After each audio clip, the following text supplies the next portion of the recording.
नमस्कार प्यारे विद्यार्थियों, एक बार फिर से स्वागत है हमारे YouTube चैनल में। मैं आज आपको बताने वाला हूँ कक्षा 8वीं के जो आपके पार्ट दूसरा है उसके प्रश्न उत्तर इस वीडियो में करेंगे। पार्ट का नाम है स्प्रेडशीट।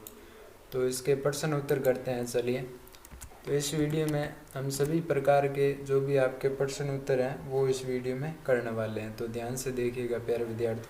तो यहाँ पर आप देख सकते हैं अभ्यास कार्य का पहला प्रश्न है आपके निम्नलिखित प्रश्नों में सही उत्तर दीजिए।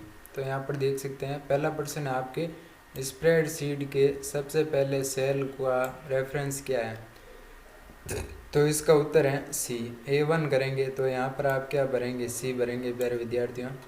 अगला प्रश्न करेंगे इसी का है प्यारे विद्यार्थियों, ध्यान से देखिएगा। यहाँ पर आप दूसरा है निम्न में से कौन सा स्प्रेडशीट का वैलिड फंक्शन नहीं है। तो इसका उत्तर है सी, सब्ट्रैक्ट। ठीक है, तो ये इसका क्या है, वैलिड फंक्शन नहीं है। ठीक है, अगला करेंगे। अगला प्रश्न आपके हैं लिब्रे क्लैक के जिस सेल में हम वर्तमान में कार्य कर रहे हैं उसे कहते हैं, क्या कहते हैं, एक्टिव सेल कहते हैं। तो इसका जो बी ऑप्शन है वो करेक्ट है, तो यहाँ पर आप बी भरेंगे। अगला प्रश्न है तीसरा, प्लस माइनस मल्टीप्लाई भाग को सामूहिक रूप से कहते हैं। तो क्या कहते हैं, ऑपरेटर कहते हैं। ठीक है, तो इसका आप यहाँ पर आप भरेंगे ए भरेंगे। ठीक है, अगला प्रश्न करेंगे चौथा, बराबर के निशान से MS वर्कशीट लिब्रे कैल्क में कार्य शुरू होता है। तो इसका उत्तर है फॉर्मूला। ठीक है, बराबर से क्या शुरू होता है, फॉर्मूला होता है। तो यहाँ पर आप क्या भरेंगे, बी भरेंगे। ठीक है, बी यहाँ पर आप भरेंगे। अगला प्रश्न करेंगे। अगला प्रश्न है निम्नलिखित कथनों में सही गलत को पहचाने। तो ठीक है, यहाँ पर पहला प्रश्न आपके ऑपरेटर निर्दिष्ट करते हैं कि हम किस प्रकार की गणना करना चाहते हैं। तो इसका उत्तर है प्यारे विद्यार्थी सही है, तो ये कथन सही है। अगला प्रश्न करेंगे, किसी वर्कशीट में संबंधित सेल के समूह को सेल रेंज कहा जाता है। तो ये भी आपके सही है। ठीक है, तार्किक ऑपरेटरों का उपयोग दो या दो से अधिक संबंधपरक अभिव्यक्ति की तुलना करने के लिए किया जाता है। तो ये भी आपके सही है। अगला प्रश्न है चौथा, प्लॉट क्षेत्र पर क्षैतिज और ऊर्ध्वाधर रेखाएं ग्रिड लाइन है। तो ये भी आपके सही है। अगला प्रश्न करेंगे पांचवा, तो ये भी आपके सही है। ठीक है, अगला प्रश्न करेंगे प्यारे विद्यार्थियों।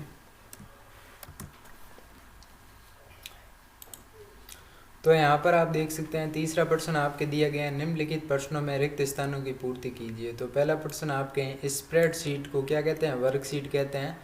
लिब्रे कैल्क किसी भी डेटा को एक, तो इसका क्या होगा, सूत्र होगा। तो यहाँ पर आपको क्या लिखना है, सूत्र लिखना है। ठीक है, अगला प्रश्न है आपके तीसरा, वर्कशीट में डेटा को मूल रूप शीट में एक क्रम में प्रदर्शित करना होता है। तो इसे क्या कहते हैं, सॉर्टिंग कहते हैं। ठीक है, अगला है आपके चौथा, वर्कशीट में कुछ पूर्व निर्धारित फॉर्मूला होते हैं, उन्हें क्या कहते हैं, फंक्शन कहते हैं। ठीक है, जो पहले से ही फॉर्मूला बनाए होते हैं उन्हें क्या कहते हैं, फंक्शन कहते हैं। ठीक है, तो इस प्रकार से यहाँ पर आप कर देंगे। अगला प्रश्न करेंगे प्यारे विद्यार्थियों।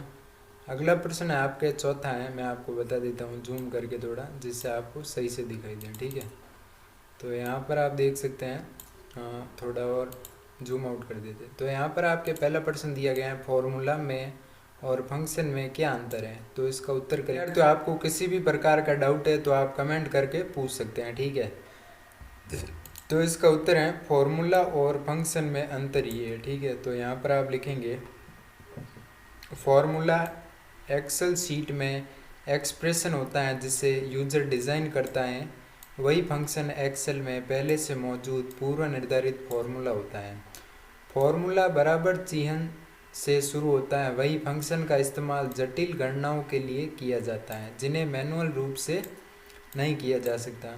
तो वीडियो कैसा लगा कमेंट करके ज़रूर बताइएगा, अपने दोस्तों के साथ शेयर कीजिएगा और वीडियो को लाइक कीजिएगा, चैनल को सब्सक्राइब कीजिएगा। और फॉर्मूला किसी सेल के मान की गणना करने के लिए सेल संदर्भ या हाई कोडेड संख्याओं का इस्तेमाल करता है। ठीक है, तो यहाँ पर कुछ इस प्रकार से आप उत्तर लिखेंगे। अगला प्रश्न करेंगे प्यारे विद्यार्थियों। अगला प्रश्न आपके सामने पेश है, मैं आपको बता देता हूँ। ठीक है, अगला प्रश्न आपके दूसरा है, वी लुकअप फंक्शन का क्या उपयोग है। तो यहाँ पर देख सकते हैं ये रहा, वी लुकअप फंक्शन का क्या उपयोग है। ठीक है, तो इसका उत्तर करेंगे प्यारे विद्यार्थियों। एक्सेल में वी लुकअप फंक्शन का इस्तेमाल किसी टेबल या सारणी में किसी खास मान को खोजने और उसी पंक्ति के किसी दूसरे कॉलम से जुड़ा मान लाने के लिए किया जाता है। वी लुकअप का फुल फॉर्म है वर्टिकल लुकअप। ठीक है, इसका मतलब है कि यह टेबल में लंबवत नीचे की ओर खोज करता है। ठीक है, अगला प्रश्न आपके सामने दिया गया है तीसरा, यहाँ पर देखिएगा, वर्कशीट में कितने सेल होते हैं? तो इसका उत्तर करेंगे प्यारे विद्यार्थियों। इसका उत्तर है आपके वर्कशीट में एक्सेल 2007 के बाद से प्रत्येक एक्सेल वर्कशीट में 16,384 कॉलम और पंक्तियां हैं, इससे सेल बनते हैं। ठीक है, अगला प्रश्न करेंगे प्यारे विद्यार्थियों, सॉर्ट और फिल्टर के बीच क्या अंतर है? तो इसका भी उत्तर करेंगे। तो प्लीज़ चैनल को सब्सक्राइब कीजिएगा, अपने दोस्तों के साथ शेयर कीजिएगा। ठीक है, अगला प्रश्न आपके चौथा है, तो इसका उत्तर करेंगे, सॉर्टिंग डेटा को किसी खास क्रम में व्यवस्थित करने की प्रक्रिया, वही फिल्टरिंग कुछ मानदंडों के आधार पर डेटा का चयन करने की प्रक्रिया है। सॉर्टिंग किसी श्रेणी या खोज सूची में मौजूद सभी उत्पादों पर लागू होती है, वही फिल्टर चयनित विशेषताओं के आधार पर परिणामों की संख्या को कम कर देता है। ठीक है, अगला प्रश्न है आपके सामने पांचवा, सबसे पुराने से नवीनतम तारीखों की सॉर्टिंग कैसे करेंगे? तो इसका भी उत्तर करेंगे प्यारे विद्यार्थियों। तो इसका उत्तर है, डेटा टैब पर जाए और सॉर्ट पर क्लिक करें, चयन का विस्तार करने या वर्तमान चयन के साथ जारी रखने के बाद सॉर्ट पर क्लिक करें, तिथि के अनुसार सॉर्ट करें, मानों के अनुसार सॉर्ट करें, नवीनतम तिथि के लिए जेड से एक क्रम में पहले ओके पर क्लिक करें। माइक्रोसॉफ्ट एक्सेल में तारीखों को सबसे नवीनतम करने के लिए ये कदम उठाए। ठीक है, तो यहाँ पर कुछ क्रम दे रखे हैं, आपको वीडियो को रोक कर यहाँ पर देख लेना है। ठीक है, कुछ इस प्रकार से हैं, वीडियो की टाइमिंग ज़्यादा लंबी ना हो जाए, इस कारण मैं आपको जल्दी जल्दी बता रहा हूँ। ठीक है, अगला प्रश्न करेंगे प्यारे विद्यार्थियों। अगला प्रश्न है छठा है, वर्कशीट में डेटा को कैसे फिल्टर करेंगे? तो यहाँ पर आप देख सकते हैं, तो मैं आपको आपके जो कक्षा 8वीं की किताब है कंप्यूटर की, वो सभी अध्याय मैं आपको समझाऊंगा एक एक करके, और सभी प्रश्न उत्तर आप इस चैनल के माध्यम से सॉल्व कर सकते हैं और समझ सकते हैं। तो देखिए, वर्कशीट में डेटा को कैसे फिल्टर करेंगे? तो इसका उत्तर है, माइक्रोसॉफ्ट एक्सेल में वर्कशीट डेटा फिल्टर करने के लिए ये कदम उठाएंगे। ठीक है, तो वीडियो कैसे लगा कमेंट करके ज़रूर बताइएगा, अपने दोस्तों के साथ शेयर कीजिएगा। इस वीडियो में बस इतना ही, मिलते हैं अगले वीडियो में, धन्यवाद।